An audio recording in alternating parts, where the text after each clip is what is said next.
Ya, dialog kita lanjutkan kembali masih bersama Pak Putu dan Pak Dardi. Pak Putu, ini kalau kita bicara soal industri otomotif secara nasional, Pak, sebetulnya GM nutup pabrik tapi dia datang lagi kerjasama dengan apa namanya dengan dengan pihak lain, jaringan lain ya, seperti itu.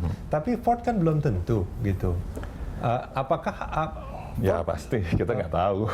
Jadi seperti tadi saya sampaikan bahwa ada satu fenomena global di dalam supply chain, di dalam memproduksi suatu barang.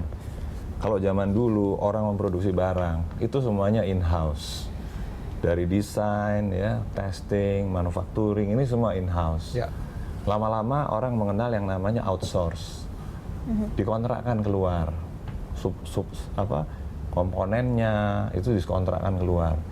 Dia cuma membuat desain, kemudian integrated, dia jual. Komponen bisa dari mana-mana sepanjang memenuhi standar. Nah, kita nggak tahu apakah Ford sedang melakukan restrukturisasi dari sistem produksinya dia gitu seluruh dunia ya.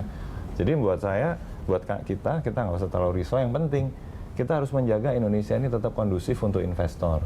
Infrastruktur bagus ya, pelayanan perizinan itu sederhana ya, aman, sehingga orang mau invest pasti akan datang gitu. Tapi melihat Ford ini yang nantinya akan menutup bisnisnya, bukan hengkang ya Pak ya, akan di bulan Juli dan sebelumnya juga di Juni 2015 sudah ada Chevrolet juga sudah menutup bisnisnya.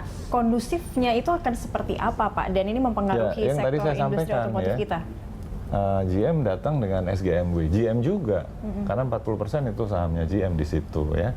Kemudian kita lihat yang sudah ada di sini, terutama yang Jepang-Jepang yang sudah maju seperti Toyota, Daihatsu, Suzuki, Mitsubishi, Honda, ya, semuanya ya melakukan ekspansi juga gitu ya. Cuma mungkin bedanya kalau yang di Jepang-Jepang ini, mungkin di antara mereka ini punya sistem tersendiri. Sementara kan ya kita tahu kalau ya industri di Barat ya, mereka kan individualisme sangat tinggi ya. Ya mungkin mereka akan menggunakan sistem yang lain.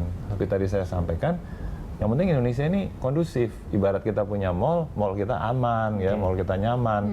Pasti orang datang someday gitu ya. Nah, kenapa? Karena sekarang ini era globalisasi. Uang itu nggak kenal negara gitu ya.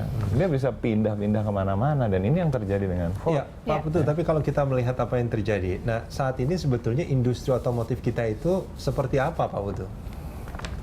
Kalau kita bicara industri otomotif, tadi saya sudah sampaikan, Indonesia masih tetap punya potensi ya. Tadi juga disebutkan di dalam tayangan itu perbandingan antara kepemilikan mobil terhadap jumlah penduduk kita. Masih punya potensi untuk berkembang. Ditambah lagi di beberapa daerah juga sedang dikembangkan beberapa jalan tol ya. Itu pasti nanti akan membutuhkan kendaraan.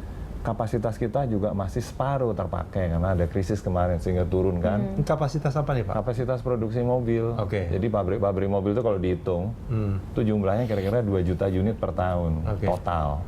Sementara sekarang kan produksi cuma 1 juta. Ya kan? Artinya bisa lebih ditingkatkan. Masih bisa ditingkatkan. Kemudian kita juga meluncurkan program-program kendaraan seperti LCGC ya, low cost green car yang sebagai kendaraan pemula dari yang tadinya pakai roda 2 untuk pindah ke roda 4. Ini juga masih ada perkiraan 400.000, sekarang baru sekitar 150 ribuan. Jadi masih ada potensi untuk berkembang ya.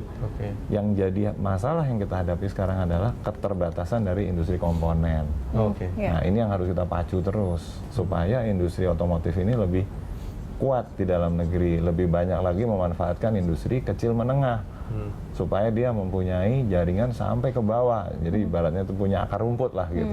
Jadi dia kuat. Nah, itu yang sekarang. Nah, ini sebetulnya kalau kita bicara soal competitiveness nih Pak Putu. Thailand juga mereka industri otomotifnya juga lumayan maju sebetulnya kan, dan itu tetangga kita menjadi salah satu banyak mobil-mobil yang masuk ke Indonesia itu diimpor dari Thailand. Sekarang. Kita nggak tahu 5 tahun lagi, gitu loh. Persaingan ini kan semua kan kayak roda kan. Kalau kita makin baik, makin kondusif, jumlah industri komponen makin banyak di sini, kendaraan diproduksi di sini meningkat, ya kita nggak tahu 5 tahun lagi mungkin akan berbalik. Ya. Tapi arah untuk ke 5 tahun ke depan itu gimana Pak? Ya, itu nggak bisa katakan. Ada berbagai program yang kita luncurkan seperti LCGC, kemudian sekarang kita sedang membahas LCE, ya, Low Carbon Emission Vehicle, kendaraan-kendaraan beremisi rendah. Ya. Kemudian kita juga coba untuk meningkatkan beberapa kemampuan-kemampuan karoseri kita untuk membuat kendaraan-kendaraan niaga misalnya. Itu semua kita pacu karena Indonesia ini kan sebetulnya baru 70% ini semua di Pulau Jawa. Masih ada Sumatera, masih ada Kalimantan, masih ada Sulawesi yang potensinya masih berkembang. Terkait birokrasi untuk dari produsen luar negeri khususnya dari industri otomotif untuk membuat pabrikannya di Indonesia memang seperti apa Pak? Oh, bebas saja, tinggal datang ke BKPM kalau dia PMA, ya.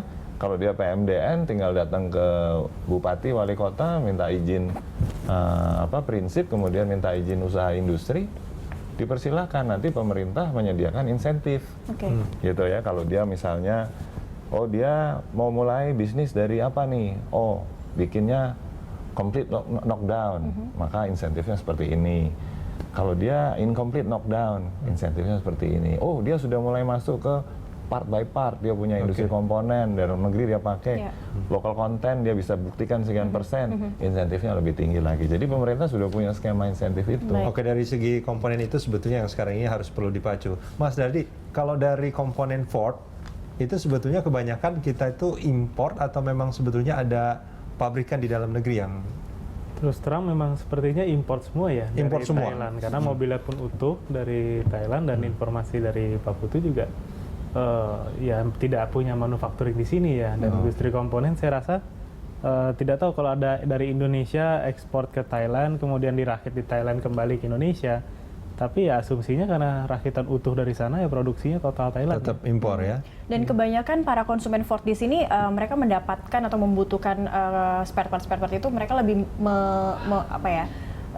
bergantung pada APM atau kadang ada yang berburu sendiri gitu, hunting sendiri untuk mendapatkan spare part sejauh ini? Tentunya spare part utama kita tetap dapat dari APM sih, kecuali untuk spare part penunjang seperti aksesoris dan modifikasi mungkin kita dapatkan dari luar ya. Dan mungkin kalaupun ada toko-toko di luar dari paint dealer, itu sepertinya pun tetap menginduk kepada FMI ya, Ford Motor Indonesia. Tentunya saya kurang paham dari mana, dari kacamata konsumen. Saya beli barang asli dari merek Ford dan saya ingin saya gunakan seperti itu. Nah itu dengan tidak adanya APM itu, kalau Mas Dardi mungkin paham bagaimana cara ngecek ini asli atau palsu nih. Nah ini gimana nanti Mas? Kalau ada tips-tips nggak bagaimana melihat bahwa ini palsu atau ini asli gitu?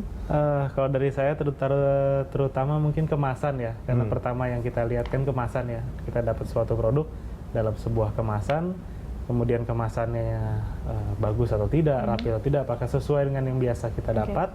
Kemudian dari barangnya sendiri, apakah masih utuh, ataukah sudah rusak, baret, dan sebagainya, cacat. Kemudian juga bisa dilihat dari materialnya, kita bisa pegang, haluskah buatannya, atau kasar, atau sepertinya materialnya. Mungkin kalau plastik, ini plastik murah, atau plastik jelek kan bisa. Ya itulah beda. Fungsi komunitas seperti ini ya, untuk menjadi media, memberi rasa aman dan juga mediator juga bagi para pengguna untuk mengetahui sebenarnya mana yang baik dan yang tidak baik untuk kendaraan yang mereka gunakan. Kita akan jeda dulu, di segmen berikutnya akan kami lanjutkan kembali. Pemirsa, dialog kami tetaplah bersama kami di Lunch Talk.